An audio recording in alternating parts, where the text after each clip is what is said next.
자, 요한복음 5장 39절부터 봅시다. 39절.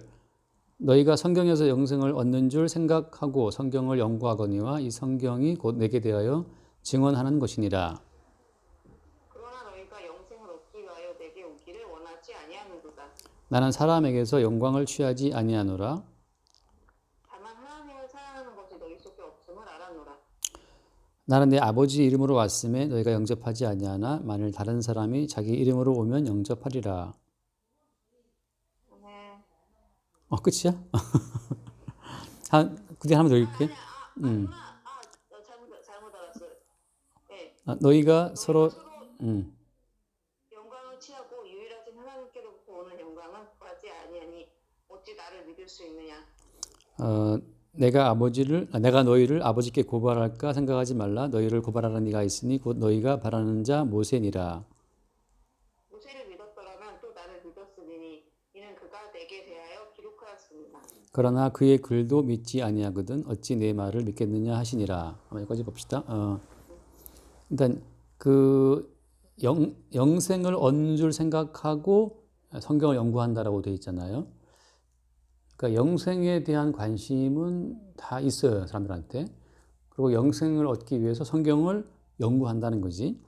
근데 여기서 이제 문제는 뭐냐면 그 다음에 예수님 말씀처럼 그런데 너희가 영생을 얻기 위해서 내게 오기를 원하지 않는다 이렇게 말씀하시잖아요. 그러니까 이제 이게 영생 얻을 어떤 그런 구상을 가지고 성경을 연구하지만 예수께는 안 온다는 거지. 그 말은 무슨 말이냐면 사람들은 영생을 얻는 길로 예수님을 아예 생각을 안 한다는 거거든요. 이게 사실 이제 인간은 갇혀 있어요. 그래서 그러니까 영생을 얻고 싶지만 영생의 주인공이 예수라고 하는 사실은 정말 꿈에도 생각하지 못해. 일단은 사람들이 생각하는 영생의 개념이 성경에서 말하는 영생의 개념하고 달라요. 사람들이 생각하는 영생이라고 하는 것은 지금 현재 있는 나란 존재를 기반으로 해서 영생을 생각하는 거잖아. 그러니까 내 존재를 한없이 쭉 늘리는 것을 영생이라고 생각해요. 영생의 세계에 지금 내가 인지하고 있는 내가 거기 있어야 되거든. 그러니까 나라는 존재가 지금으로부터 시작해서 영원한 세계로 쭉 이어진다는 내 존재의 끝없는 연장으로서 영생을 생각하기 때문에 이미 영생에 대한 큰 착각이고 오해인 거예요. 그러니까 사람들이 생각하는 영생은 성경에서 말하는 영생하고 완전 다른 내용이야. 그러니까 다른 영생을 더듬어서 연구하기 때문에 진짜 영생의 주인공으로 오신 예수가 왔을 때 예수님이 생명의 주인이라는 사실을 알아볼 수가 없어요. 근데 이것은 그러면 뭐 그 사람들만 유대인들만의 오류냐? 아니거든. 오늘날 우리가 우리를 바라볼 때도 우리는 내가 생각한 나란 자아를 깨도 생각하거든. 그러니까 뭐 임신 전의 나와 임신 후의 나라고 하는 그 내 자아의 연속성을 내가 꼭 붙들고 있어요. 임신 전의 나와 임신 후의 나가 다른 나라고 생각할 수는 없잖아요, 우리가. 그러니까 우리는 스스로 계속해서 임신 전과 임신 후의 나를 연속적으로 이어가는 그 뭔가의 어떤 그 연결고리를 스스로 계속 갖고 있다고. 근데 성경에서 말하는 건 뭐냐면 성경에서 말하는 우리 존재는 하루하루 이렇게 끊어지는 단절된 존재거든. 그러니까 너희들 스스로 네 존재를 계속 이어갈 필요가 없다. 그 증거가 뭐냐면 이제 광야에서 만나를 하루치만 주시는 거야. 하루치 먹고 죽어라 그거든. 그러니까 네가 생각한 네 존재의 연속성이라고 하는 것은 하나의 허구적인 개념이라는 거예요. 결혼 전과 결혼 후, 임신 전과 임신 후, 또 아이를 출산 전과 출산 후, 어쨌든 우리는 계속 나라고 하는 개념을 갖고 가는데 그 내가 생각한 나라라는 개념이 하나의 허구라는 거거든, 성경에서는. 그리고 그 나라고 하는 그 자아 개념이 사실은 누구 작품이에요? 그게 이제 귀신과 마귀의 작품이라고 하는 거예요. 그러면 진짜 나는 어디 있습니까? 진짜 나는 하루 단위로 끊어져. 그러니까 오늘 나를 살게 하시는 주님, 그러니까 오늘 존재하는 나로, 그러니까 오늘 나를 살게 해주시는 그 주님과 그 주님에 의해 살게 된 그 나라고 하는 관계성 속에서만 우리의 진짜 자아가 발견되는 거고, 그러니까 우리를 살게 하시는 그분의 작품으로서의 나, 이게 이제 진 성경에서 말하는 나고, 어제 살았으니까 오늘도 살고, 나는 몇 년 전에 무슨 학교를 나왔고 그게 나고 이렇게 이어지는 그것은 개념 속에서만 있지만 실제 우리가 과거를 짊어지고 있지는 않거든. 그러니까 이제 하나의 허구적인 개념이라고 하는 거죠. 그러니까 이미 주님께서는 영생이라고 하는 것도 그리스도 예수에 의해서 주어지는 생명, 그렇게 영생을 생각하게 되면 예수님에 의해서 살고 있는 오늘 나라고 하는 것도 그 오늘도 이제 영생의 하나의 연결된 선상, 영생의 현재적인 모습으로 이제 오늘 나를 바라보게 된다는 거죠. 그게 유대인들이 왜 거부하냐 하면 유대인들은 삶을 지탱시키는 내 노력, 내 헌신, 내 의해서 내가 존재하는 거지. 누가 나를 존재케 한다, 누가 나를 살게 한다, 그런 개념을 받아들이기에는 우리가 너무나 자존적인 삶에 우리가 익숙해져 있어요. 사실 이거 뭐 개념보다도 거의 우리의 뭐 본질 같은 거거든. 내가 아니면 어떻게 내가 살리요, 이런 개념이란 말이지. 근데 이제 주님께서는 예를 들어서 광야에서 만나를 내리면서 만나 없이는 내일 죽는 거거든. 그러니까 군량미가 없으면 군대는 사실은 군대로서 기능을 발휘를 못해요. 지금 북한 군대가 워낙 기근이 심하다 보니까 북한 군대의 군량미를 그 주민들에게 풀으라고 이제 했다고 하더라고. 근데 막상 군량미를 풀으라고 해서 보니까 장부상에는 군량미가 남아있다고 되어 있는데 막상 창고를 까니까 군량미가 없는 거야, 지금. 그래서 지금 김정은이가 그 장군들도 뭐 많이 지금 숙청하고 그런다 하더라고. 장부상에 이 가짜를 만들어 놓고 진짜 없었나 이거지.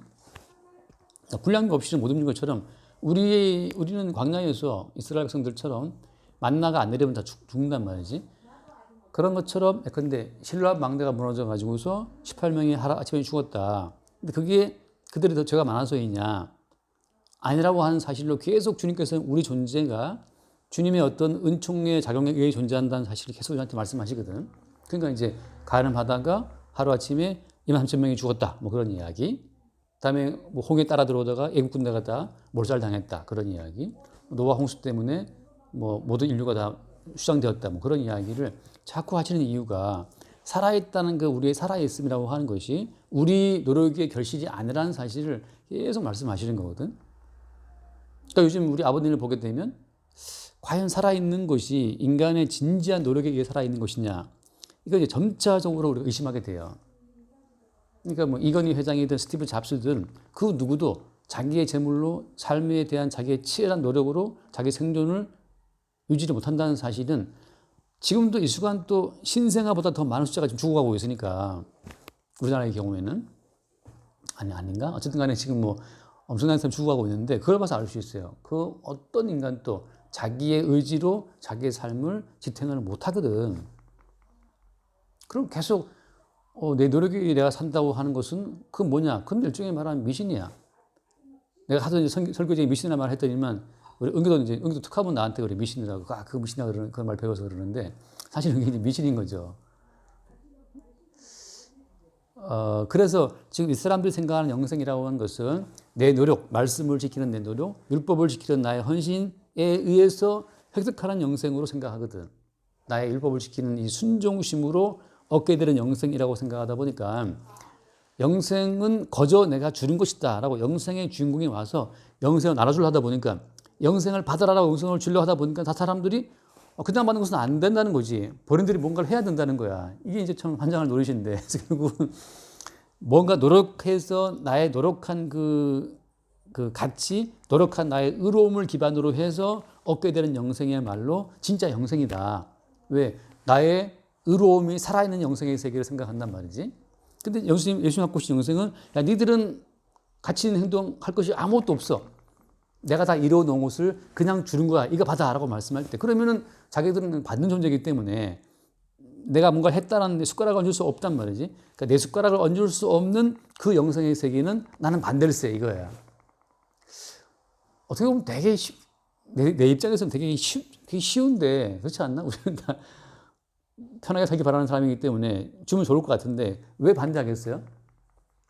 이론상으로는 그냥 받으면 좋은 것 같지만 실제적으로 우리의 존재감, 존재적인 가치, 우리의 존재의 의의가 무시되는 경험 속에 들어가게 되면 우리는 분개하게 되겠어요.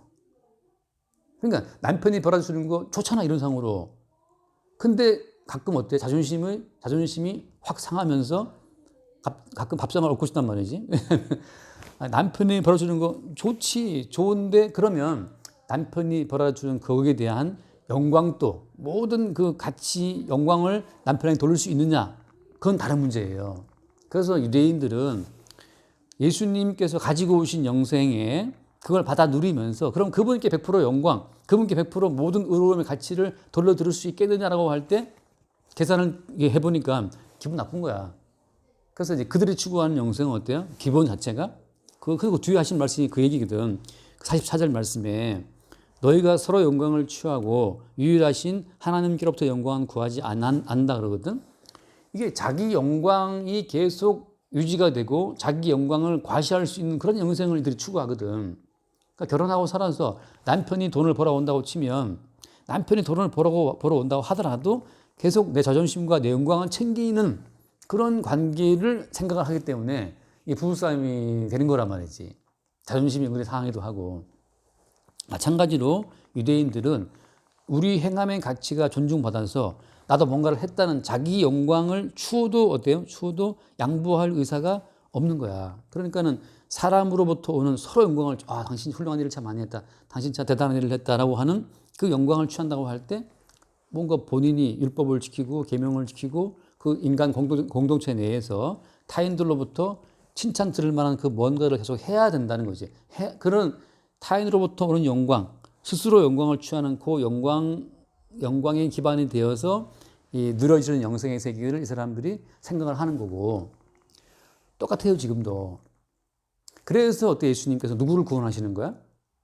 정말 자기 영광 숟가락은 셀 수 없는 그런 창녀들, 강도들, 그 다음에 세리들 그런 골라 그런 사람들만 구원하시는 거예요. 근데 생각해 그런 인간들도 물에 빠진 사람 챙겨놓으면 보따리 된다는 식으로 그런 인간들도 있잖아요. 또 예컨대 구원 받았잖아. 또다시 자기 영광, 자기 의로움을 챙기게 돼 있어요. 그래서 주님은 하루치로 그 하루 단위로 인간의 존재를 계속 끊어. 그날 하루 100% 주의 은혜로 구원받았구나를 알게 하시고 그 다음날 이제 존재를 이어가려고 하면 또 새로운 사건으로 존재감을 또 박살을 내버려요. 나는 오늘 또 주의 은혜로 사는 것이구나. 내일 또 가잖아. 또 그 뭔가를 또 들러엎어버려 우리를. 그러니까 매일매일 우리 존재의 영광을 누리고자 하는 밥상을 둘러엎으시는 분이 이게 주님이라고. 그러니까 주님은 밥상 없는 분인데 내 숟가락 언제든 밥상을 이게 숟가락이 여기 올라와 있는 여기 더러운 숟가락이 하고 던져버린다고. 그때 이제 우리는 이 대발 나와서 왜 그러시나 그렇게 말하지만 사실 그것이 주님이 몰고 오시는 영생의 세계가 우리가 추구한 영생의 세계가 부딪힐 때 그때 이런 쓰레기를 왜 갖고 와서 우리가 추구하는 영생의 세계를 둘러엎어 버리시는 분이 주님이 갖고 오신 영생의 세계라고 하는 거지. 그래서 오늘 말씀처럼 반드시 영광에 대한 얘기가 나오게 되겠어요. 왜? 인간은 자기 행함으로 자기 영광이 존중받는 영생의 세계를 노리기 때문에 주님께서 지금 영광에 대한 얘기를 하시는 거예요. 그 다음에 그 45절 말씀 보면 내가 너희를 아버지께 고발할까 생각하지 말아라. 너희를 고발하는 자가 있는데 누구다 그 존재가? 바로 모세죠. 모세. 너희가 바라는 자 모세가 너희를 고발한다라고 하잖아요. 왜 이런 말을 하냐 하면은 모세가 증거하는 모든 율법의 알맹이가 뭐라는 거예요? 모세가 증거하는 모든 율법이라는 것은 인간의 자존심과 인간의 모든 영광을 다 깨부셔버리는 거거든. 이게 네 마음속으로 분노했지, 네 마음속으로 미워했지, 네 마음속으로 탐심 품었지. 우리는 뭐 우상 숭배자고 간음자고 우리는 살인자고 매 순간순간 들춰내고자 하는 것이 이제 모세가 갖고 온 율법의 본질인데 이 사람들은 율법을 어떻게 오해한 거예요?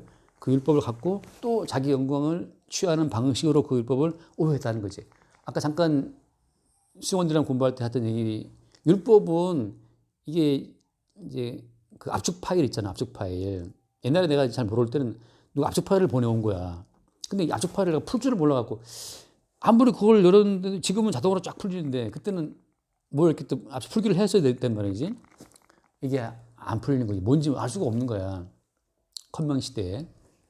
마찬가지. 율법은 압축된 거거든, 이게 그리스도 예수 십자가의 보험으로 이게 압축 풀기처럼 이게 풀려야 돼요. 그 율법을 열어보면, 율법의 뚜껑을 열어보면 그 속에는 죽어 마땅한 우리를 대신해서 희생당하신 그 희생제물 있잖아. 그 모세가 산에 올라갔을 때 받아 내려온 곳이 십계명 돌파한 율법도 받아왔지만 또 뭐 받아왔어요? 성막에 대한 그 자세한 설교를 받아왔거든요. 설교도를. 그러니까 율법과 성막의 설교도가 왔는데 율법이라고 하는 것을 풀어 헤치는 압축된 율법이라는 그 파일을 열 수 있는 그 압축 파일 해제시키는 그게 말하자면 이제 성막이에요. 성막. 성막은 뭐 하는 곳이야? 매일매일 율법을 지키다가 실패한 자들을 대신해서 피 흘리는 희생 제물이 드려지는 곳이거든. 그러니까 이게 율법이 왔은 동시에 뭐도 와야 돼요? 성막도 따라와야 되는 거거든. 근데 이스라엘 사람들은 그 성막에 대한 부분을 배제하고 자기 힘으로 율법하고 자꾸만 이제 실갱이를 벌인 거예요. 해보겠다고. 그리고 율법을 지켜서 영광을 취하고. 나중에 이제 시상식도 와보니까 성막의 주인공으로 오신 예수님, 그 성전을 허락을 하잖아. 내가 세우겠다고 주님께서 하신 말씀처럼. 그러니까 예수님이 성전에 실제로 오셔가지고 사흘 만에 부활하신 이후에 이제 보니까 이 모든 율법 자체는 계속 하나님의 진노를 받아 마땅한 우리의 세상을 알려주는 그 역할을 해왔던 거지. 동시에 율법 자체를 이루시는 분은 주님이었고, 그래서 모세가 고발한다고 하는 것은, 야들아, 율법이라고 하는 것은 니들 존심 세우라고 준 게 아니야. 율법은 오히려 너희들의 의로움이 너희들의 행함으로는 영생의 세계에 접근 불가라는 사실을 알려주기 위한 장치로 왔다는 사실을 누가 얘기한다고? 모세가 말한다는 거예요. 모세가. 니들은 율법을 오해하고 있다. 니들 입맛대로 니들의 존심을 세우려고, 영광을 세우려고 율법을 맛보고 뜯고 싶고 맛보고 있는데 그런 의해서 심판받는다고 하는 거죠. 그래서 오늘 이야기의 핵심은 뭐냐면 사람이 품고 있는 영생의 개념이 다르다는 사실. 어떤 식으로 달라요? 오늘 핵심은 그거예요. 내 가치, 내 자존심, 내 영광이 그대로 존중받는 영생의 세계를 우리는 추구한다는 것이고, 예수께서 몰고 오신 영생의 세계는 뭐예요? 그거는 모든 인간의 가치를 싹 다 세리와 창기와 강도와 죄인의 것으로 만들어 버리시고, 죄인을 위해 대신 죽으신 예수 그리스도의 희생에 근거한 그 예수 그리스도만 영광받는, 예수님만 찬송받는 그 세계가 주님께서 구상하시는 영생의 세계라고 하는 거예요. 그러니까 애초부터 달라. 그러니까 이재 집사님은 왜 결혼했어요? 우리는 결혼할 때 이제 내가 공주처럼 존중받는 그런 어떤 걸 생각하고 결혼한단 말이지. 그러니까 우리의 생각 자체가 이미 성경하고 달라요, 사실은. 그래서 우리는 이제 결혼 생활하면서 뭘 자꾸 배워나가는 거냐 하면, 성경에서 말하는 신랑 되신 그리스도 예수와 신부되는 교회라고 하는 것은 요한계시록 보면 나오지만, 신부되는 교회는 몽땅 다 어때요? 몽땅 다 뭔가를 입어. 그게 신랑의 영광을 입는 거거든, 그게. 그러니까 신랑이 준비해 놓은 모든 걸 그냥 입는 그것이 신부의 영광이거든요. 신부가 자기 힘으로 준비한 것은 아무것도 없어. 그게 이제 성경에서 말하는 신랑 되신 그리스도와 신부되는 교회와의 관계예요. 그러니까 성경에서 말하는 신부는 무조건 다 얻어 입는 거야. 신랑이 준비한 걸 다 얻어 입어서 어디를 가도 이거 신랑이 사준 것, 이거 신랑이 입혀준 것, 어디를 가든지 신랑의 희생으로 내게 공급됐다는 것만 자랑하는 세계가, 그게 주님이 구성하신 영생의 세계예요. 근데 뭐 본인이 이제 맞벌이 부부 같은 경우에 내가 돈 벌어서 내가 산 귀걸이, 내가 산 목걸이, 내가 산 뭐 코트, 가는 곳마다 내 것이 나온다면 성경에서 말하는 남편과 아내 관계가 아니라는 거지, 말하자면. 그래서 오늘 이야기 그냥 핵심만 말하면 그겁니다. 영생의 내막은 그리스도 예수의 십자가의 희생의 필요만 이루어지는 세계였다 하는 것. 여기까지 할까? 기도하시고 하십시다. 네. 그럴까요? 하나님 아버지, 이렇게 성경을 볼 수 있는 시간을 주셔서 감사합니다. 저희는 항상 본능적으로 저희의 영광을 취하지만 주님께서 저희의 영광을 모두 깨부수고 주님의 영광으로 대신 펴주시면 또한 감사드립니다. 우리 주 예수 그리스도 이름으로 기도드렸습니다. 아멘. 주님 감사합니다. 우리가 얼마나 우리 자존심을 세우고 영광을 추구하는 영생을 생각했었던지 늘 성령으로 실상을 드러내시고 깨뜨려 주시고 그리스도 예수만 영광받는 온전한 영생의 세계를 바라볼 수 있도록 주의 성령으로 우리를 이끌어 주옵소서. 우리 주 예수 이름을 기도드립니다. 아멘. 그자 합시다.